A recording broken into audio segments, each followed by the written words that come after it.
দীপাকে মারার আগেই ভয় পেয়েছিল মিশকা যে কোনোভাবে আবার ধরা যেন না পড়ে যায়, আর মিশকার সেই ভয়টাই সত্যিতে পরিণত হলো। দীপাকে মারতে গিয়ে সূর্যকেই মেরে বসলো মিশকা, নিজের ভালোবাসাকেই মারতে বসেছিল।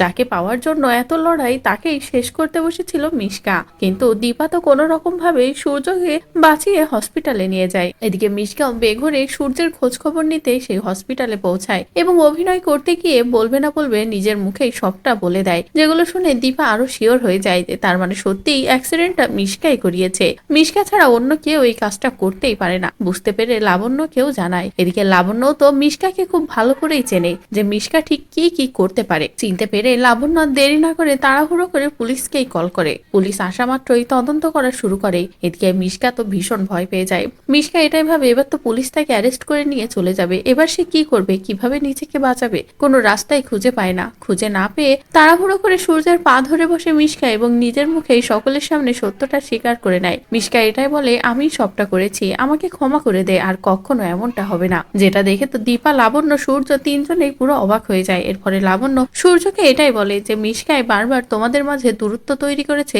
আর তোমাদেরকে শেষ করার প্ল্যান করেছিল, সবটাই মিশকার খেলা। মিশকায় বারবার বাধা হয়ে দাঁড়িয়েছে তোমাদের দুজনের এক হওয়ার মাঝে। যেগুলো শুনে সূর্যেরও টনক নড়ে। এদিকে পুলিশ অফিসার তো রেগে বসে এবং বলে মিশকাকে এক্ষুনি অ্যারেস্ট করে নেবে। তো বন্ধুরা, এবার যদি পুলিশের ভয়ে এভাবেই মিশকা সত্যটা জানায়, কিন্তু সত্যটা শোনার পরেও কেউ মিশকাকে ছাড় না দিয়ে অ্যারেস্ট করেই নেয়, তাহলে সেটা দেখতে তোমাদের ঠিক কেমন লাগবে কমেন্ট করে জানাও। পরবর্তী আপডেট পেতে চ্যানেলটি সাবস্ক্রাইব করো।